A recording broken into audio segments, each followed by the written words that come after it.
Bonjour à tous. Donc cette présentation elle tournera autour des microservices. C'est une présentation de concept et de caractéristiques des microservices. Donc rapidement sur SOAT. Donc SOAT, on est une entreprise de 300, on est passé à 350 consultants. On a à peu près 20% de croissance par an. On a des domaines d'expertise qui vont de l'agilité surtout, donc représentés ici par Alexandre, en passant par les méthodologies, les technologies .NET, Java et puis aussi de la mobilité et du web. Donc me concernant, je me présente, je m'appelle Bertrand Lehur, je suis consultant Java, je suis aussi formateur sur Java et Spring. Vous pouvez voir mon Twitter et mon LinkedIn. Et puis je laisse présenter Alexandre.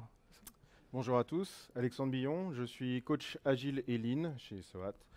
J'interviens aussi en tant que formateur sur les méthodes agiles et je suis féru de technique puisque c'est quand même mon domaine initial. Voilà, j'ai 16 ans d'expérience dans l'IT et 6 ans à 10 ans d'expérience dans la gestion de projets agiles.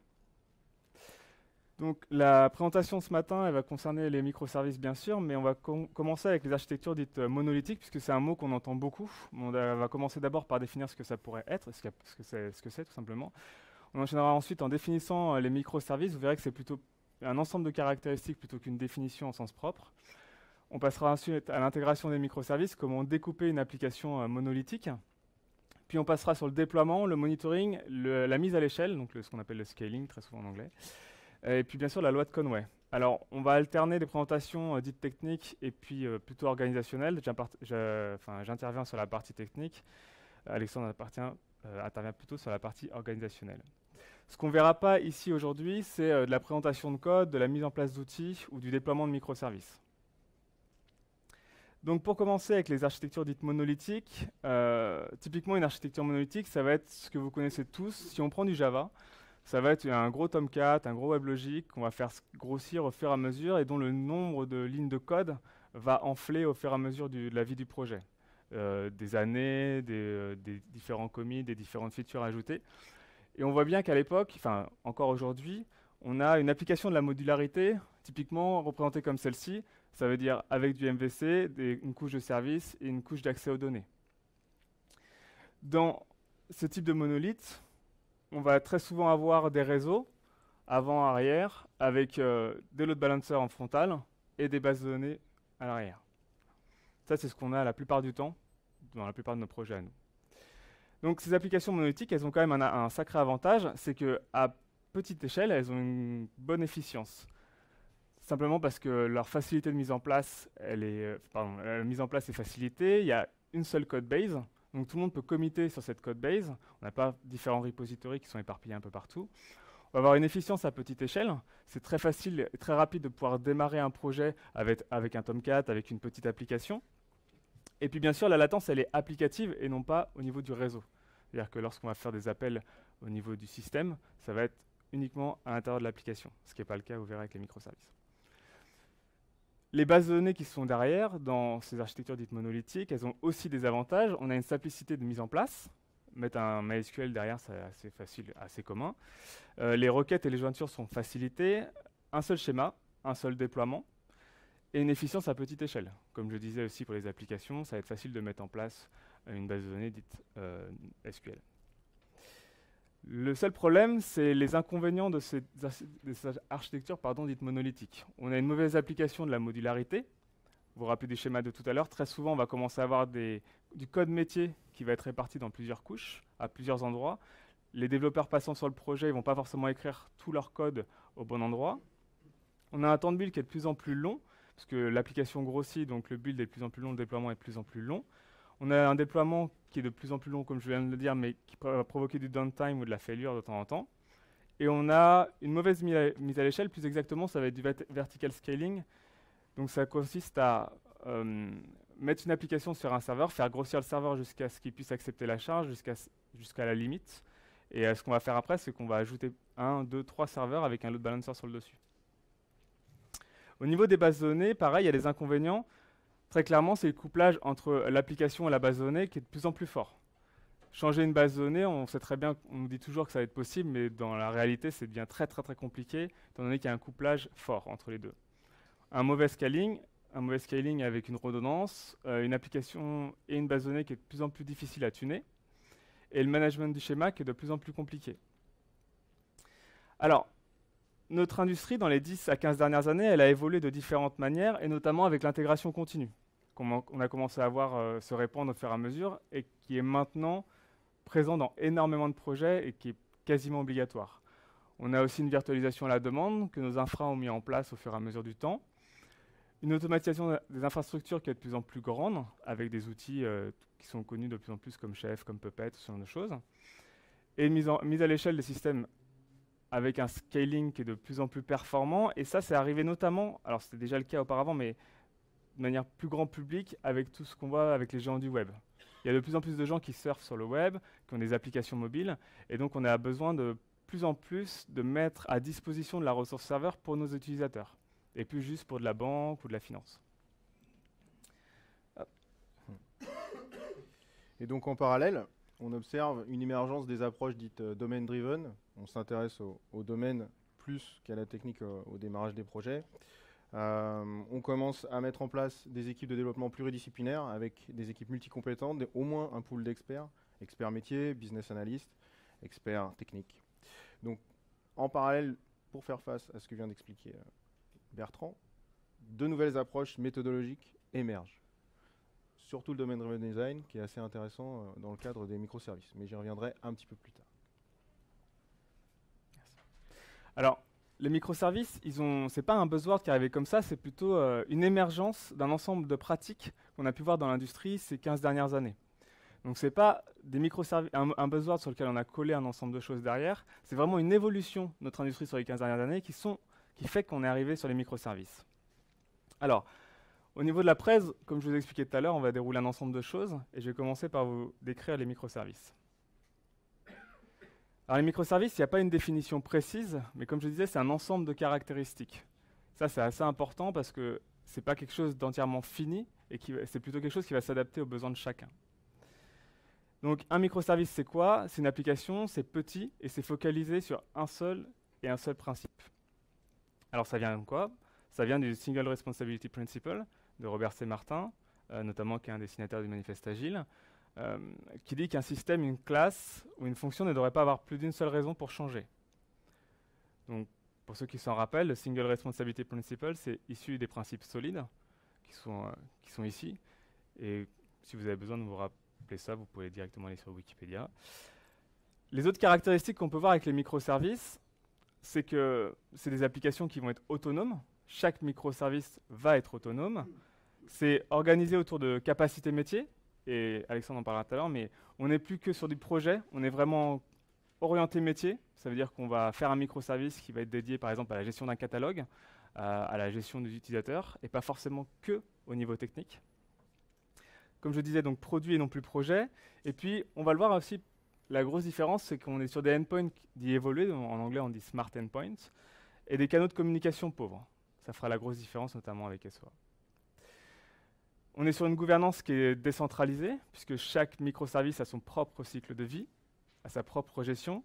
On est sur un management de la donnée qui est décentralisé.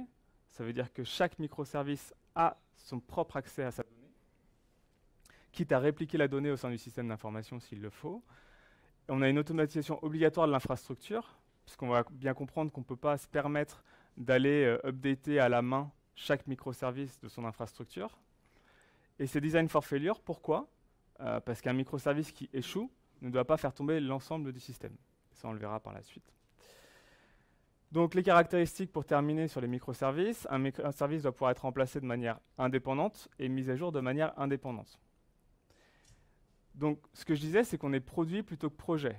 Et auparavant, même encore maintenant, on est plus orienté avec UI, serveur et base de données, on est orienté projet. Maintenant, on va être orienté plutôt produit. Ça veut dire qu'on va être, par exemple ici, un microservice de livraison, un microservice de catalogue produit, un microservice d'achat. Il y a une vraie distinction à faire entre les deux.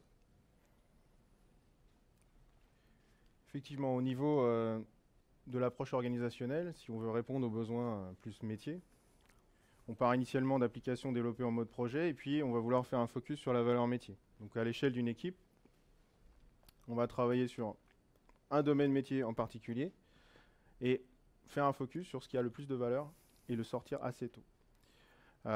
L'étape d'après, c'est la livrer fréquemment, au rythme, à la demande client. clients internes, externes. Donc, on va vouloir apporter de la valeur plus régulièrement. Enfin, on va chercher à l'optimiser. Et à chaque étape, on va devoir polliniser, c'est souvent un terme qu'on utilise, auprès d'autres équipes et s'élargir au sein de l'entreprise. La DSI, en règle générale, va commencer à aller travailler avec plusieurs services en particulier. On va chercher ensuite à optimiser la valeur. On va pouvoir essayer de faire de l'A/B testing. On va vouloir pouvoir faire, je sais pas moi, du toggle feature, désactiver des features à la demande, et regarder comment les utilisations sont faites à l'extérieur par les internautes, voire même sur un intranet un peu costaud. Et enfin, on essaie de dégager aussi du temps à l'échelle de l'entreprise pour optimiser le système et innover. Essayer de trouver de nouveaux leviers pour nos services, voire, quand ils étaient en intranet, les passer en extranet et donner de la valeur pour les services qu'on aurait pu développer en interne, à l'extérieur, et les valoriser. Les méthodologies de projet agile, par leur approche pluridisciplinaire et multicompétente, sont une des manières de s'organiser pour y parvenir. Un des principes forts qu'on pousse généralement, c'est justement de travailler en interaction forte entre les représentants clients internes, externes, les développeurs, tout au long des projets, ou là en l'occurrence, tout au long des productions simultanées de versions de produits. On va plutôt parler de produits dans le cadre des microservices. Alors vous allez me dire, il y a quelques années, j'ai mis en place une stratégie SOA. Est-ce que déjà cette stratégie SOA ne répondrait pas à mon besoin tel quel sur cette approche-là?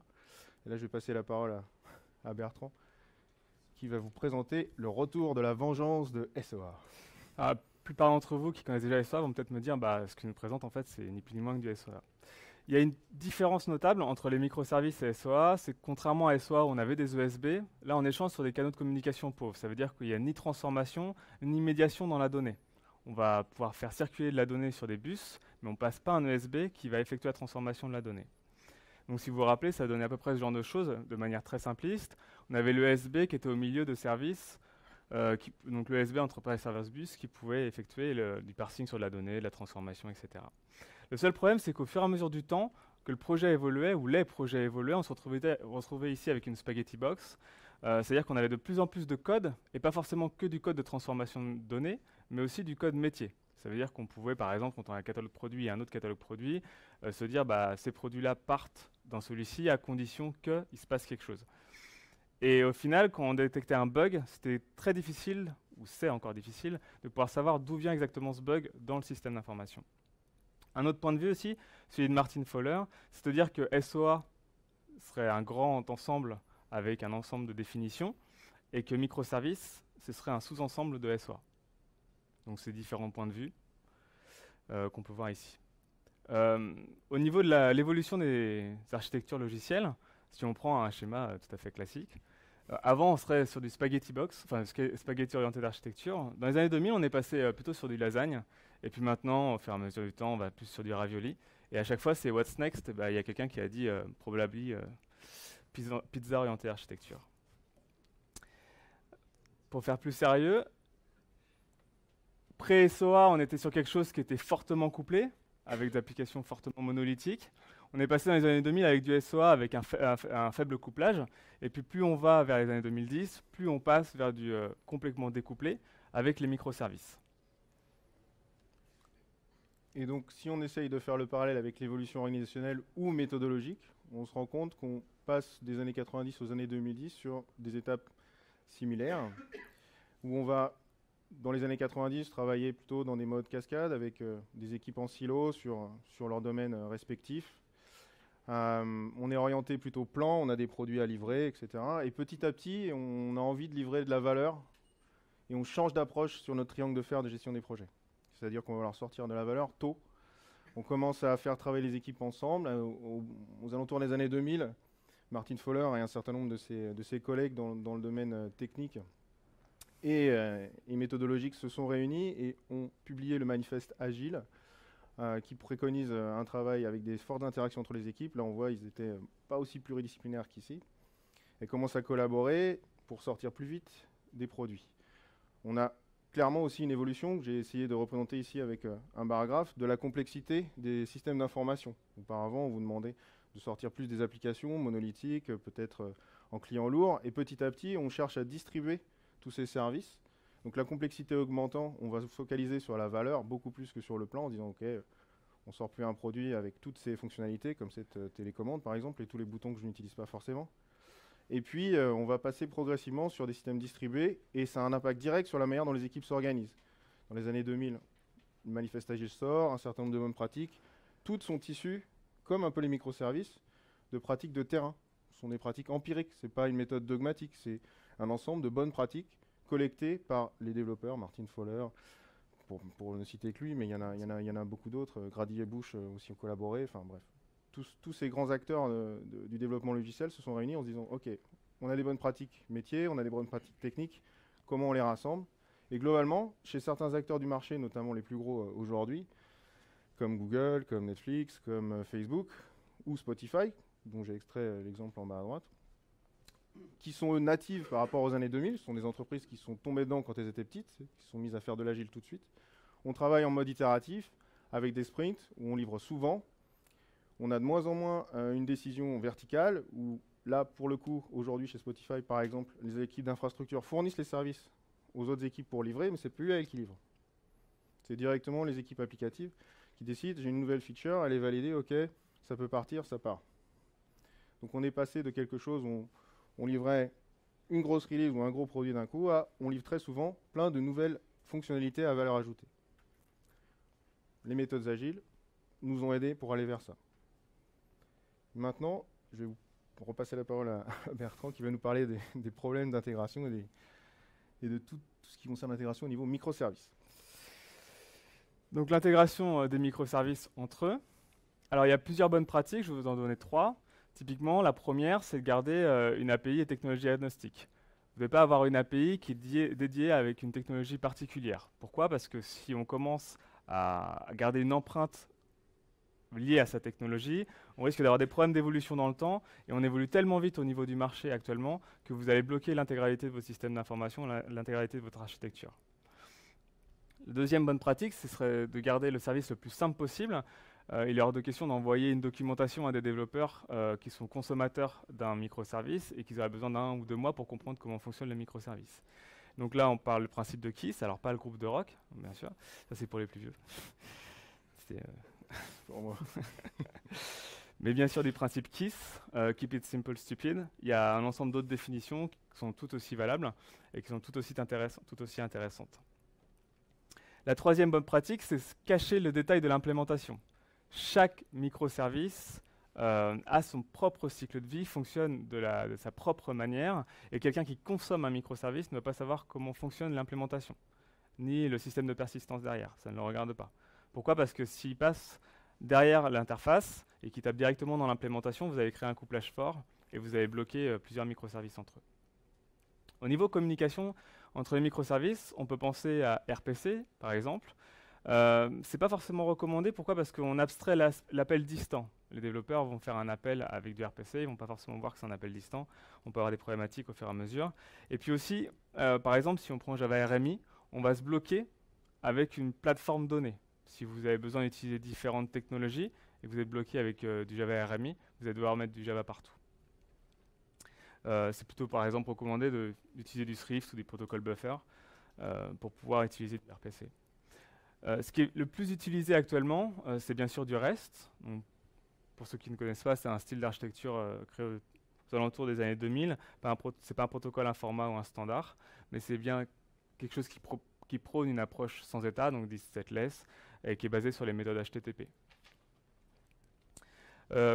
Concernant les avantages de la communication REST, on a beaucoup de plateformes et de langages qui supportent HTTP, beaucoup de clients possibles aussi, rien qu'en faisant un curl dans un vide de commande. On dispose des avantages d'HTTP au niveau de la redirection et du cache, et puis on supporte aussi plusieurs langages, JSON, XML ou Atom. Il y a quelque chose qui est important au niveau des API, c'est la maturité d'une API. Et ça, très souvent, au niveau des équipes, on va arriver au niveau 2. Alors le niveau 2, c'est quoi?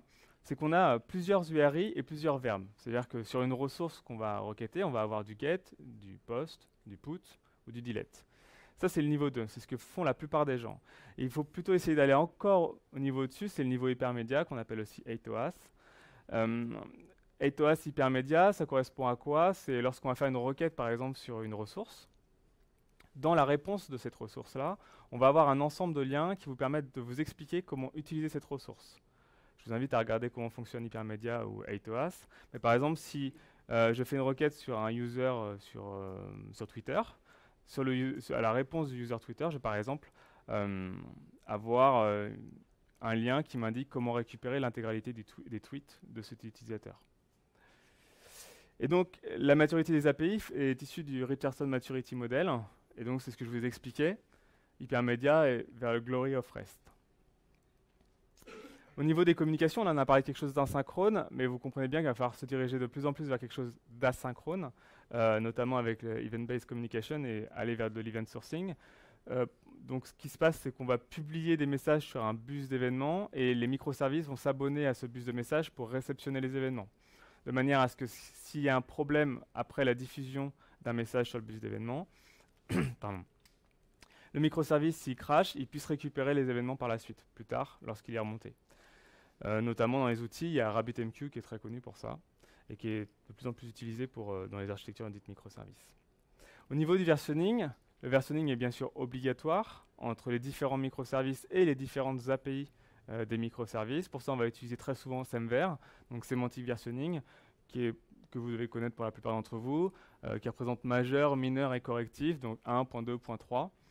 C'est quelque chose qui est très connu au niveau du milieu.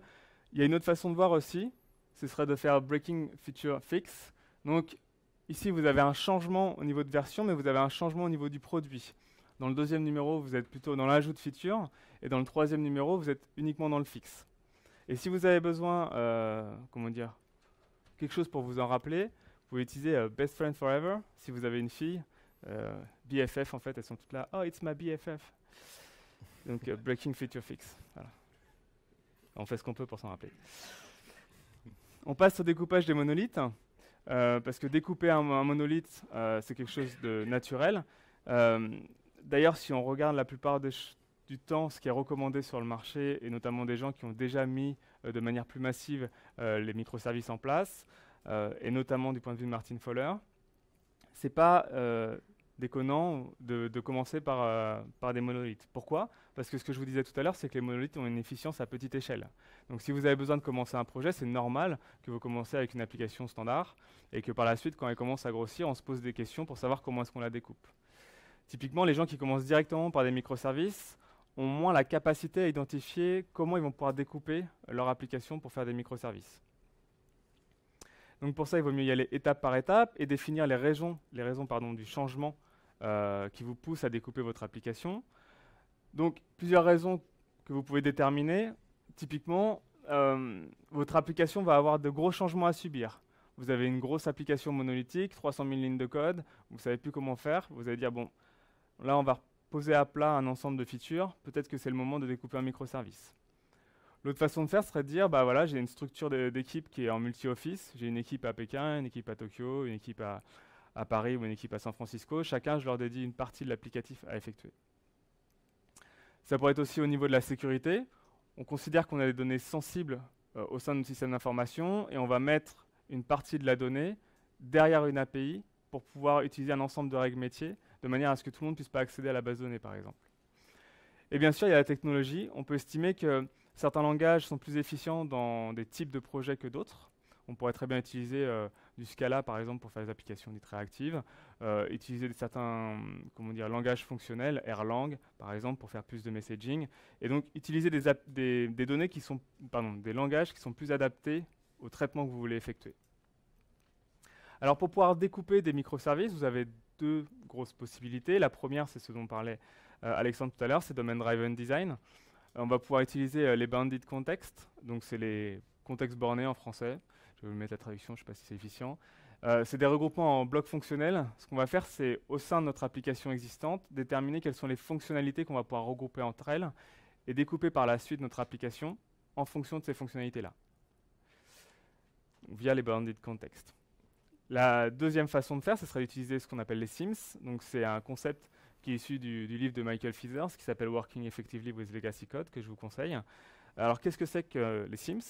Donc c'est un morceau de code qui peut être isolé de la code base, sur lequel on peut travailler sans impact sur le reste du code. Donc typiquement, on va se tourner vers quelque chose qui est de beaucoup plus technique et se dire, si je prends ce gros morceau de code-là, qui représente quelque chose, on va pouvoir dire, celui-là, je peux l'extraire, mais il n'a pas d'impact sur le reste de mon code, donc je vais pouvoir travailler tranquillement dessus. Donc le but ici, c'est d'identifier les CIEMs sur lesquels vous pourrez définir vos services. Dans tous les cas, si vous voulez découper un monolithe, pensez à le faire des découpages par itération, ne pas se lancer directement dans la découpe totale de votre monolithe, mais bien aller microservice par microservice. Évitez un découpage trop fin aussi et trop orienté sur la technique. Il vaut mieux commencer par des microservices qui ne seraient pas trop assez micro pour pouvoir redécouper par la suite et voir s'il y a vraiment de la valeur à pouvoir découper. Concernant le déploiement, actuellement, ce dont on a sur la plupart des projets au niveau de Continuous Integration, ça veut dire on va avoir du code ici dans notre repository. Chaque commit dans le code, la code base, dans le repository, entraîne un lancement du build sur le serveur d'application, serveur d'intégration continue, qui va faire un build d'intégralité de votre application en multiples artefacts que vous allez pouvoir réutiliser par la suite. Avec les microservices, il est fortement recommandé de pouvoir découper chaque microservice dans un repository. Chaque repository entraînera forcément un build qui générera par la suite un artefact. Ça, c'est le premier niveau. Le second niveau, c'est Continuous Delivery. Donc, ça veut dire compiler, tester, livrer à l'environnement suivant. Donc, l'environnement suivant, ça peut être du test, de la qualif, de la mise en production. On va utiliser pour ça des pipelines, typiquement avec Jenkins, avec un pipeline qui récupère dans le version control, qui lance l'intégration continue, qui fait des tests d'acceptation, des tests d'acceptance, et puis qui déploie en production. Et le niveau supérieur, ça va être le continuous deployment, ça veut dire qu'on compile, on teste et on déploie en production de manière automatique. Il y a très peu d'entreprises, à notre connaissance, qui le font, notamment sur le marché français, puisque ça pousse à un inversement de paradigme. Ça veut dire, au lieu de se dire, je compile, je teste, je fais partir en production une fois tous les 3 semaines, et si ça ne marche pas, je fais un rollback, c'est plutôt de dire, comme GitHub par exemple, je commit, ça part en production, s'il y a un problème, je recommit derrière pour corriger le bug. Et donc ça veut dire faire des mises en prod de beaucoup plus fréquentes. Et pour ça, il y a un terme, dont notamment Martin Fowler dont on parlait la dernière fois, c'est if it hurts, do it more often. Ça veut dire la fréquence réduit la complexité. Donc on met en production de manière très fréquente pour réduire la complexité de la mise en production. Typiquement, on voit ici que la complexité augmente avec le temps entre chaque action. Une autre chose aussi, c'est qu'on va se tourner de plus en plus vers des serveurs immutables, immutable servers. Ça veut dire que ce sont des serveurs qui n'ont qu'un seul état de vie. On va les créer, on va déployer notre application dessus, et dès qu'on n'en a plus besoin, on tue ces serveurs-là, et on en recrée un autre. Donc c'est pour lutter contre ce qu'on appelle le configuration drift. Ça veut dire des gens qui ont fait de la modification de paramètres ou de propriétés à la main sur votre serveur de production, et qui par conséquent ont modifié l'état de votre serveur de production, mais cet état-là n'est pas bien connu des autres équipes, par exemple. Donc là, ce qu'on va faire, c'est que les propriétés vont être mises dans un repository de code, et à chaque fois qu'on a besoin de créer un serveur, on utilise les propriétés dans ce repository de code, on crée le serveur, et on kill le serveur dès qu'on n'a plus besoin. Au niveau du déploiement, on va pouvoir faire du déploiement bien sûr sur des machines physiques, mais ce n'est pas forcément ce qui est fait actuellement au niveau de l'industrie, se tourner vers des VM, des conteneurs Linux ou du Docker. Et là, les Docker, conteneurs Linux, ça va très très bien avec ce que je viens de vous expliquer, les immutable servers. Je crée un Docker, je crée un conteneur Linux, je déploie ma machine, je déploie mon application dessus, et quand j'en ai plus besoin, je kill mon Docker.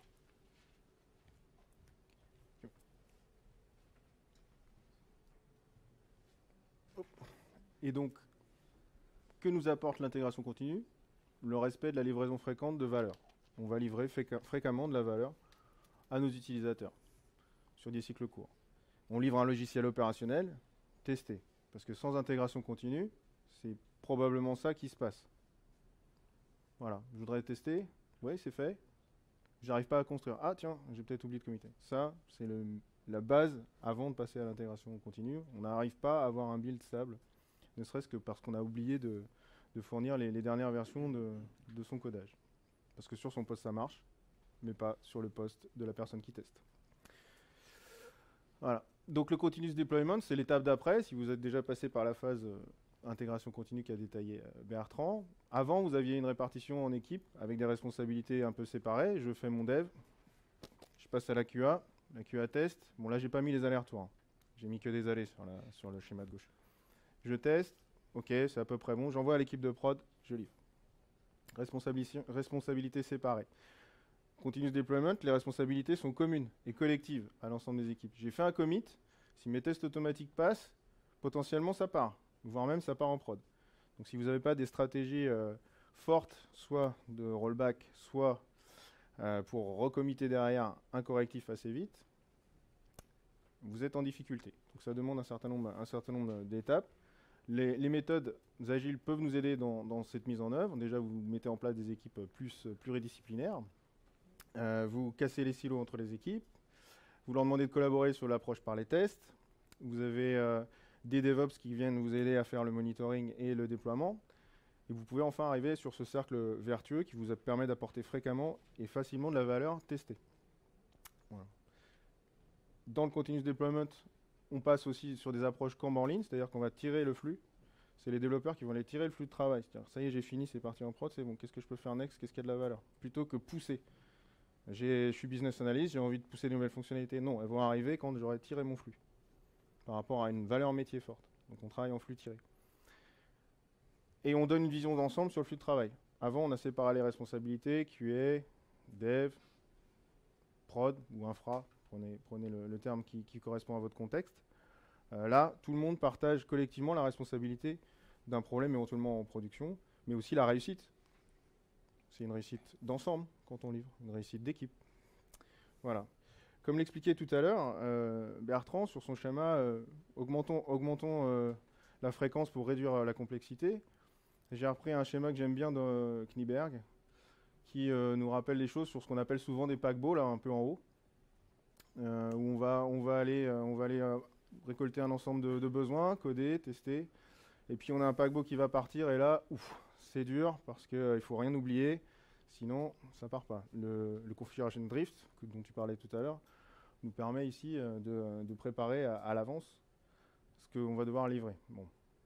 C'est plus facile, évidemment, si on le fait plus souvent. On a automatisé, on a une chaîne de test, on a une chaîne de livraison continue, bref. Ça devient une routine. Aller en prod, c'est facile. Aller en prod, c'est facile, mais il faut détecter les failures. Il faut avoir mis en place des tests, faire du TDD, de la TDD. On sait que le coût de la résolution d'un bug, c'est exponentiel. Du coup, le coût de résolution d'un bug, si on veut qu'il ne soit pas exponentiel, il faut le détecter au plus tôt. Approche à TDD d'un côté, monitoring de l'autre. Et tout ça, il faut faire en sorte qu'on ait une augmentation de la résilience. Ce dont parlait par exemple Bertrand tout à l'heure, c'est que si on a un microservice qui tombe, il ne faut pas qu'il fasse tomber votre chaîne. Il faut que vous soyez prémunis contre ça. Il faut que vous ayez prévu le fail. C'est pas toujours une approche qu'on a. Les scénarios qu'on a souvent, ils sont nominaux sur nos applicatifs. Rarement, vous avez un biais qui va prévoir la casse, ou la casse sur d'autres de ces services ou d'autres fonctionnalités auxquelles il pourrait faire appel dans son métier. Voilà. Et il faut absolument augmenter la résilience si on veut faire de la MEP une routine. Je parlais de monitoring. Bertrand va vous détailler ce sujet.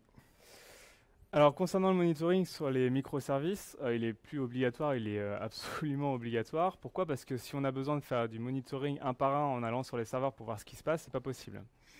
Donc très clairement, on va falloir plutôt avoir de la donnée qui remonte directement de chacun des microservices. Alors si on prend un exemple avec des logs, on peut voir ici que si on a par exemple 3 microservices qui génèrent des logs, si on doit absolument aller récupérer chacun des logs pour voir ce qui s'est passé, si on a une erreur en production, c'est une erreur avec un client ou un utilisateur, ça risque d'être compliqué. Donc ce qu'on va faire, on va se tourner vers du parsing et de l'indexation de logs. Donc ici, on va, alors là j'ai mis un outil plutôt que marquer du parsing, mais on va prendre des logs et on va faire du parsing par exemple avec un outil comme Logstash, qui va vous permettre de parser l'intégralité de vos logs, les placer dans un Elasticsearch par exemple, et les présenter avec du Kibana. Alors j'ai oublié la partie, enfin j'ai pas présenté la partie Elasticsearch, où on va pouvoir indexer chacun de nos logs. Kibana, comme outil, va pouvoir permettre de nous présenter le parcours d'une requête au sein de notre système applicatif, au sein de notre architecture microservice. Donc c'est la stack dit ELK, qui est de manière très fréquente utilisée, notamment au niveau des logs. Ce n'était pas forcément ce qui était utilisé auparavant, mais maintenant c'est vraiment utilisé pour ça. Ça a une vraie valeur métier et c'est aussi intéressant au niveau du marketing parce qu'on arrive à déterminer par exemple d'où vient un utilisateur dans le monde, par exemple avec du Kibana, avec la requête HTTP qui arrive, et puis on va pouvoir voir quel est le parcours sur le site et quel est le parcours au sein de votre architecture dite microservice, au sein de votre infrastructure. on peut comprendre que avec les logs, si on passe d'un microservice, donc par exemple, il y a un utilisateur qui rentre sur un front-end et qui passe sur un microservice de registration, d'inscription, de log, et qui part sur des différents microservices, user, microservice, payment, ou d'envoi d'email. Ici, si on a un problème au niveau de l'envoi d'email, on va avoir que les logs issus de ce microservice-là. Si on met en place du parsing, de l'indexation et de la présentation, ça fonctionne bien sûr, mais il va falloir être sûr qu'on est bien de ce qu'on appelle des correlation ID, c'est-à-dire des ID qui se baladent sur chaque requête qu'on va faire. Ça veut dire que l'ID va être attribué à la requête ou à l'utilisateur au moment où il rentre au sein de votre système d'information, au moment où il rentre au sein de votre architecture dite microservice. Et on va lui attribuer un ID qui va être présent sur l'ensemble des requêtes, de manière à ce qu'on puisse retracer le parcours d'une requête au sein de vos différents services. Ce qui pourrait donner ce genre de choses. Typiquement, on voit qu'il a traversé différents services, mais à chaque fois, on a un ID, ce qui nous permet de pouvoir très rapidement retrouver de l'information sur son parcours. Au niveau des métriques, on va pouvoir se concentrer sur des outils type Dropwizard Metric pour la mesure, avec un serveur par exemple qui s'appelle Graphite, qui va vous permettre de vous faire remonter de la donnée de vos microservices et qui vous permet à vos infras de pouvoir avoir une présentation de la consommation mémoire au niveau de vos différents microservices. On va parler maintenant du scaling, donc de la mise à l'échelle. Alors, un des avantages des applications dites monolithiques, des architectures dites monolithiques, ça veut dire que lorsqu'on va prendre une application et qu'on a besoin d'encaisser un maximum d'utilisateurs, on va pouvoir facilement scaler de manière verticale. Ça veut dire qu'on va dupliquer la même application X fois sur les serveurs, comme je l'ai dit tout à l'heure, et on va mettre des load balancers en frontal. Le problème, c'est qu'en fait, on duplique l'application et on duplique l'intégralité, même ce dont on n'a pas forcément besoin de scaler. Je prends un exemple avec un site e-commerce. Si un site e-commerce a une charge d'utilisateur assez conséquente, ce dont le site e-commerce va avoir besoin, c'est un catalogue produit qui va être forcément sollicité, un champ de recherche qui va être fortement sollicité, mais tous les gens qui surfent sur ce site de e-commerce ne vont pas forcément acheter. Donc, votre microservice de paiement ne va pas forcément être autant sollicité. Par contre, il va avoir une valeur critique. On pourrait très bien dire que voilà, en fait, je vais répliquer sur plein de serveurs mes microservices qui sont liés à mon catalogue produit, mes microservices qui sont liés à mon indexation et ma recherche, plus de fois que mon paiement. Là, je ne sais pas si on voit très bien, mais il y a différentes couleurs avec différentes formes. On pourrait aussi le faire de manière, au niveau des régions, donc au niveau géolocalisation, déterminer que dans un des pays, il fait beau. Dans un des pays, il y a une forte demande parce que c'est les soldes. Et bien, on va pouvoir scaler certaines parties des services dans un pays plutôt qu'un autre. Après, on va partir sur l'organisationnel au niveau de la scalabilité. Je vais laisser parler Alexandre. Il n'y a pas que dans le domaine de la technique qu'on veut scaler. On cherche à scaler la manière dont on travaille pour être plus efficace aussi en équipe. Donc au niveau de l'agile, on propose différentes choses pour travailler de la même manière, mais à l'échelle de plusieurs équipes. Donc d'un point de vue organisationnel, ça permet, en tout cas, toujours de la même manière, de favoriser les collaborations, livrer un produit au plus tôt. Je vous ai cité les plus importants. Il n'y a pas de dogme. C'est quelque chose qu'il faut adapter à votre contexte d'entreprise progressivement. De la même manière qu'on va déshabiller le monolithe petit à petit, on peut commencer à une, puis deux, puis trois équipes qui commencent à collaborer de cette manière-là. Si ça se passe bien, eh ben, on évangélise auprès d'autres et on les entraîne dans le mouvement. Tout le principe des frameworks, c'est un grand mot, un framework. Tout le principe des frameworks agiles, c'est de monter en puissance progressivement dans les pratiques, dont l'intégration continue par exemple, à l'échelle de l'entreprise, mais pas que. Vous avez plusieurs modèles. Vous avez le modèle des feature teams, donc vous réorganisez vos équipes par rapport à des fonctionnalités. C'est assez bien adapté au contexte des microservices, mais pas forcément. On connaît tous des entreprises. Tout à l'heure, je vous ai montré l'organisation Spotify. Jusqu'à un certain temps, il y avait des équipes spécialisées sur les fronts. Donc, il y avait un mix entre des features et des composants, des gens qu'on appelle composantes techniques. C'est-à-dire quand je développe sur iOS ou quand je développe sur Android, j'ai des contraintes qui sont quand même assez fortes, qui sont très différentes en matière de testing, en matière de plateforme, que sur le web. Aujourd'hui, on est en une meilleure maturité sur ces technologies-là, ne serait-ce que dans les tests, par exemple. On va garder des spécialistes sur ces zones-là. Par contre, tout ce qui est feature back-office, là, ça peut être découpé en feature. Et l'équipe d'infra conserve, avec un pool de DevOps, la compétence technique et elle l'offre aux équipes qui cherchent à déployer. Ça, c'est une approche. Il y a l'approche SAFe, qui est un gros framework qui s'applique à tout l'ensemble de l'entreprise, qui vous propose de faire une transition complète. Chez Intel, ils font du SAFe. Tout le monde n'est pas Intel. C'est adapté à leur contexte. Ça fonctionne, tant mieux.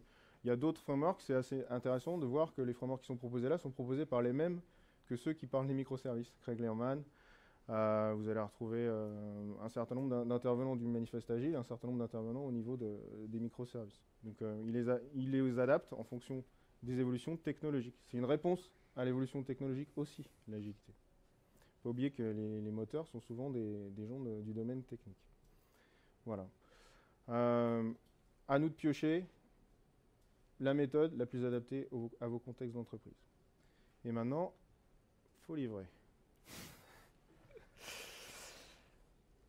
Lorsqu'on a plusieurs microservices, un ensemble de microservices plus exactement, il faut pouvoir augmenter la résilience, de manière à ce que si un microservice échoue, les autres microservices ne tombent pas non plus et que vos systèmes s'effondrent. Il y a un livre qui est très intéressant qui s'appelle Release It de Michael Nygaard et en fait qui est une analyse post-mortem de crash de systèmes d'information issus de problèmes qui sont arrivés en cascade. Par exemple, j'ai un des problèmes qui est arrivé sur un de mes services, sans forcément parler de microservices, un de mes services qui va faire effondrer l'intégralité de mon système d'information alors que ce service-là n'était pas considéré comme majeur, par exemple. Ce qu'il faut pouvoir arriver à faire avec les microservices, c'est pouvoir se diriger donc vers une résilience augmentée, et notamment avec le pattern du circuit breaker. Ça veut dire que je vais pouvoir définir dès le début, avec directement les développeurs, qu'est-ce qui se passe si cette requête-là ne passe pas. J'arrive sur un microservice, ce microservice-là a besoin d'appeler un service qui va récupérer par exemple des images ou des pièces jointes. Si la pièce jointe, si l'image n'est pas remontée, est-ce que l'utilisateur doit avoir une erreur? C'est comme ça qu'on arrive sur certains sites web maintenant. Je prends Facebook, mais pas forcément Facebook, mais vous avez votre flux d'amis sur le côté droite. Si le flux d'amis ne fonctionne plus dans les services, est-ce que c'est important ou pas? Est-ce que la page ne doit plus s'afficher ou pas? Si vous arrivez sur Facebook, vous arrivez dessus, ce que vous voulez faire, c'est peut-être rentrer un statut. Si le flux d'amis ne s'affiche pas, c'est pas grave. Vous faites une autre requête, et votre flux d'amis s'affichera à ce moment-là. Peut-être qu'il y a eu un échec pendant un temps très court au niveau du serveur, et la prochaine fois, ça passera. On peut aussi se dire que sur un site de e-commerce, typiquement, si votre panier d'achat fonctionne, c'est bien, mais si la description d'un produit ne fonctionne plus correctement, est-ce que c'est si grave que ça au moment où l'utilisateur va payer? On peut apporter des nuances en faisant ce qu'on appelle du graceful degradation. Ça veut dire, si ça ne marche pas, on analyse quel est le cas qui ne marche pas et on le prévoit dès le début. Et donc, il y a des outils typiquement comme Netflix Xtrix qui permettent dans le code, mais vraiment au niveau du code, de dire si cette requête-là ne passe pas, qu'est-ce que je fais? Là, on va repartir maintenant plutôt sur la partie organisationnelle, et notamment en abordant la loi de Conway. Mais qu'est-ce que la loi de Conway? Bon, ça c'est pour ceux qui parlent anglais. C'est plus court en français, c'est intéressant. Donc, tout logiciel reflète l'organisation qu'il a créée. Aujourd'hui, la manière dont vous faites vos logiciels est reflétée dans votre organisation. Si vous êtes organisé en équipes séparées, en silos, ça se voit dans la manière dont vous faites, dont vous livrez vos produits. En 68, une année intéressante. Et qu'est-ce qu'on vous propose? La manœuvre de Conway inversée. Bon, pareil en anglais. Je le laisse lire pour ceux qui pratiquent la langue de Shakespeare. Hop, tu n'as pas mis la traduction. Non, je peux... Ah mince, bon, piège. Donc, qu'est-ce que la manœuvre de Conway inversée? Donc, si vous cherchez à adapter ou à changer de stratégie par rapport à la manière dont vous faites le logiciel, il va falloir adapter votre culture d'entreprise. Il va falloir faire une démarche de transformation au sein de la société. Sinon, vous continuerez à faire comme avant. Il y a une autre personne intéressante qui s'appelle Monsieur Drucker, qui dit que la culture mange la stratégie au petit déjeuner. Vous connaissez ça? Drucker, c'est le pape du management. Donc, notre ami le pape du management a constaté dans les entreprises, en tout cas à l'époque où il travaillait, c'est un des premiers consultants en fait. C'est lui qui a créé notre métier, Monsieur Drucker. En se rendant dans différentes entreprises, il s'est rendu compte que si jamais on n'impose pas un changement culturel, impossible de changer de stratégie. C'est lié, c'est fortement lié. Donc si vous voulez aller vers le microservice, il va falloir orienter vos équipes, habituellement peut-être à travailler en mode projet, à travailler en mode produit. Vous allez sûrement devoir décentraliser la décision. Celui qui fait, c'est celui qui sait. Une approche lean. Et puis vous allez forcément, s'ils font et qu'ils savent, c'est qu'ils s'auto-organisent pour prendre des décisions ensemble. Donc ça peut être assez important par rapport à certaines façons de travailler aujourd'hui comme GAP. On peut y aller doucement par équipe, comme je disais tout à l'heure, et faire une transition douce. Voilà, comme je dis. Se faire accompagner est un levier dans le chemin pour imposer une stratégie microservice. Imposer, c'est un peu fort. Pour aller vers une stratégie microservice, plus souple, plus flexible, demandée par vos utilisateurs et dans le sens de l'évolution des services du SI. Alors, tout ça, c'est très beau, mais il y a quelques avantages et quelques inconvénients que va vous détailler Bertrand. Le but, c'est pas de prêcher pour une paroisse ou d'avoir un dogme précis. Alors, il y a des avantages et des inconvénients en microservices. Si on commence par tout simplement les avantages et les bénéfices, c'est qu'on a une architecture qui va plus s'orienter au niveau des besoins métiers. C'est-à-dire qu'on va dire qu'est-ce qu'on découpe, comment on le découpe et quelle va être la plus-value à chaque service, même s'il est en interne, même si c'est des services techniques. Il peut directement avoir une valeur métier à certains services techniques. On va essayer de travailler à la base, dès le début, pour augmenter la résilience, pour être sûr, notamment penser au pattern circuit breaker, pour être sûr que notre système ne s'effondre pas. On va pouvoir avoir une scalabilité qui va être mieux répartie parfois sur certains types de services. On va avoir une facilité de déploiement puisque le microservice est plus petit, plus léger, donc pour pouvoir déployer, le temps de build est plus court et le déploiement va être plus facile et plus rapide. Et comme ce que disait Alexandre tout à l'heure, on va avoir des petites équipes qui vont être concentrées sur leur service et donc qui vont être beaucoup plus pluridisciplinaires pour pouvoir apporter le maximum de valeur ajoutée sur les services sur lesquels ils travaillent. Et on a une évolution car il y a une facilité de remplacement. Remplacer un microservice doit être plus facile que remplacer une application monolithique. Si vous commencez à avoir des empreintes qui sont trop fortes pour pouvoir remplacer votre microservice, c'est que quelque part vous n'avez pas forcément fait ce qu'il fallait au début ou à un instant T. Alors les inconvénients, je vais les représenter par des schémas. Ils sont très simples. Ici, par exemple, on a un ensemble de microservices qui sont tous reliés entre eux. Là, on voit bien qu'on commence déjà à avoir de la communication entre plusieurs microservices et donc du coup, auxquels on va ajouter des communications réseau. Là, on voit qu'on ajoute des communications entre les microservices. Et on n'est plus sur la latence dite applicative, mais on est sur la latence réseau. Et donc, il faut faire attention à ne pas créer un overhead réseau. Donc, ça veut dire aussi qu'il faut discuter fortement avec les équipes infra, réseau, pour savoir ce qui va se passer, notamment en interne, si on commence à discuter dans tous les sens avec plein de microservices. Bien sûr, on va ajouter des load balancers, puisque si on a besoin de faire du scaling ou même protéger nos microservices, on va ajouter des load balancers sur chaque microservice pour pouvoir répliquer en dessous chaque balancer. Là, on commence à comprendre que le métier n'est plus exactement que du métier de développement, auquel on va ajouter aussi, bien sûr, des bases de données. Et là, on voit qu'on n'est plus du tout sur un schéma très simple qu'on essaye de vous vendre en vous disant « Tenez, les microservices, c'est facile, c'est propre et c'est tranquillou ». On voit bien que le métier change et que c'est un métier qui va être beaucoup plus lié à des équipes qui vont être pluridisciplinaires et qui ont besoin de se comprendre. Et c'est pour ça aussi qu'on va se tourner vers des cultures dites DevOps pour pouvoir s'orienter vers les architectures de microservices. Et là encore, j'ai gardé simple puisque ici, j'ai une base de données mais qu'on va peut-être devoir répliquer parce qu'elle a besoin d'être sauvegardée, elle a besoin d'encaisser un maximum d'utilisateurs. Donc, au niveau des inconvénients, on voit très bien qu'il faut augmenter le nombre d'éléments à surveiller et bien sûr à optimiser, ce qui n'est pas négligeable. On a une augmentation du trafic réseau, comme je vous disais, il faut faire attention à l'overhead réseau. On a un coût de latence qui augmente, puisqu'on passe sur la latence réseau et puis sur la latence applicative. Donc, faire attention aussi à ce qui se passe au niveau réseau avec vos équipes réseau et infra. On a un coût de sérialisation et de désérialisation qui n'est pas négligeable. Et puis bien sûr, dans le cas où une requête n'est pas correctement tracée, c'est-à-dire qu'on n'a pas mis en place des logs efficients avec des correlation ID, des métriques qui vous permettraient de comprendre ce qui se passe, on sera incapable de savoir ce qui s'est vraiment passé et retracer le parcours de l'utilisateur sur une requête. Et donc il y a beaucoup de gens qui me disent « Oui, mais je travaille sur un énorme bousin, une application monolithique, c'est horrible et tout, vivement qu'on fasse des microservices, vivement qu'on passe de cette bouse à autre chose de mieux. » Ce qu'il faut faire attention, c'est pas de passer d'une grosse bouse à plein de petites bouses. D'accord? Donc c'est vraiment faire attention à ce que vous faites et pas vous jeter dedans. Et comme disait Alexandre tout à l'heure, se faire vraiment accompagner de manière à rester le plus efficient et pas vouloir faire du microservice pour faire du microservice. Donc, avec les microservices, vous devez au minimum avoir du déploiement et du provisioning rapide d'applications. C'est fini le temps, on doit attendre 8-15 minutes pour pouvoir avoir quelque chose qui fonctionne ou quelque chose qui se déploie en production. On doit bien sûr avoir du monitoring, ça c'est complètement obligatoire. Et je parle aussi de culture DevOps, c'est vrai que je n'ai pas forcément abordé entièrement tout à l'heure. Mais là, on est plus sur de la culture, et c'est ce que disait Alexandre tout à l'heure, la culture, c'est quelque chose qu'il est nécessaire de changer au sein de vos équipes. Et donc ça peut prendre plus de temps qu'avec de la technique. Et ce n'est pas forcément de la même manière qu'il faut l'aborder.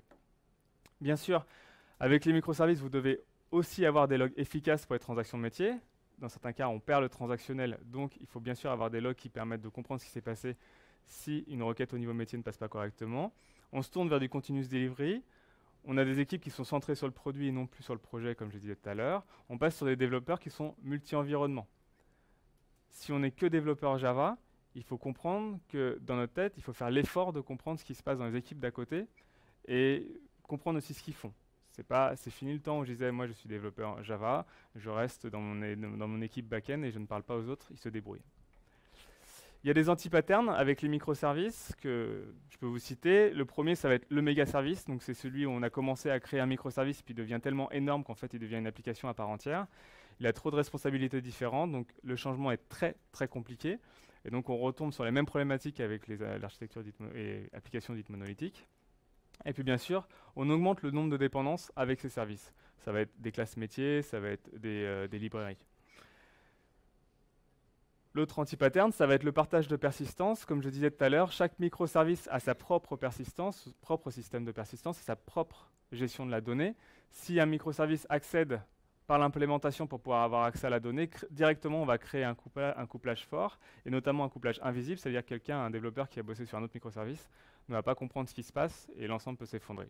Ça encourage aussi les interfaces dites backdoor et puis ça casse l'encapsulation qu'on veut avec chaque microservice. Alors 2 exemples sur l'industrie, c'est des gros exemples que vous pouvez voir dans certaines conférences, notamment chez Google, qui a choisi de standardiser ses communications, notamment au travers de gRPC, vous pouvez regarder, il est open source. Google cherchait un protocole réseau, et puis ils se sont dit, bah, tant qu'à faire, autant qu'on recrée le nôtre et qu'on l'open source. C'est pas à la portée de tout le monde, hein, peut-être pas la même chose tout de suite. Il formalise le format de données ainsi que la spécification des interfaces. L'infrastructure aussi est standardisée, ça veut dire le source control, le management de la configuration, le management des clusters, le monitoring, l'alerte. Bref, toute l'infrastructure est standardisée, de manière à ce que chacun ne fasse pas ce qu'il veut dans son coin, mais utilise bien quelque chose qui est un outil interne que les équipes d'infra, de monitoring vont pouvoir utiliser pour pouvoir suivre ce qui se passe au niveau des différents services. Par contre, ce qui est indépendant au niveau des services, c'est qu'il n'y a pas de standard au niveau des langages de programmation, au niveau des frameworks utilisés en interne et au niveau de la persistance. De manière à ce que les développeurs présents puissent utiliser l'outil le plus adapté au cas produit qu'ils ont. Chez Netflix, alors Netflix communique énormément au niveau des microservices. C'est une volonté aussi un peu de recrutement.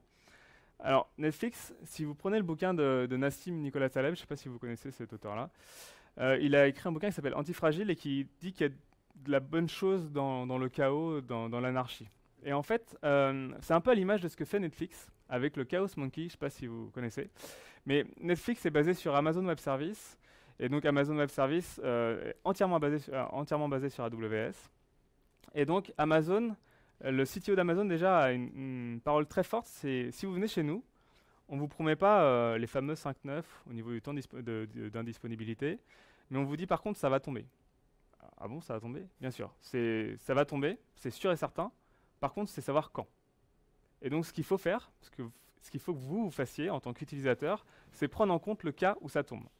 Et donc, c'est développer une architecture adéquate pour que si une de nos VM ne répond pas, que vous puissiez scripter la création d'une nouvelle VM et que d'un seul coup, votre système reste encore up et devient résilient. Et donc, le Chaos Monkey, c'est un script que les équipes de Netflix ont écrit et qui kill des VM à la volée toute la journée. Et donc, ça veut dire que d'un seul coup, voilà, votre VM ne fonctionne plus, donc il faut absolument que l'infrastructure d'elle-même recrée une VM ou un ensemble de VM, 10, 15, 20, 30, 40, Netflix étant l'un des plus gros sites de streaming au monde, pour pouvoir continuer à fonctionner. Et il y a, je ne sais plus, 8 mois, 1 an de ça, Amazon Web Services s'est effondré aux États-Unis intégralement. Il y a, je ne sais pas, 30% des sites web américains qui ne fonctionnaient plus.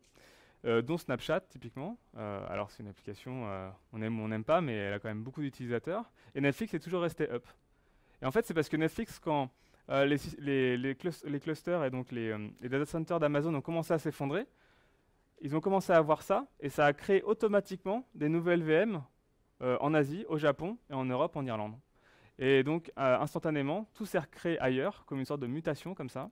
Et donc, Netflix est resté up, avec bien sûr un service qui était dégradé, puisqu'il faut accueillir l'intégralité de la demande mondiale sur des data centers qui sont répartis qu'à 2 endroits du monde. Netflix open source beaucoup de librairies, et notamment Eureka et Istrix. Eureka qui est un service de découverte, Istrix qu'on a vu tout à l'heure pour le pattern circuit breaker, et que je vous conseille de vous regarder si vous faites, si vous travaillez avec des technologies de Java.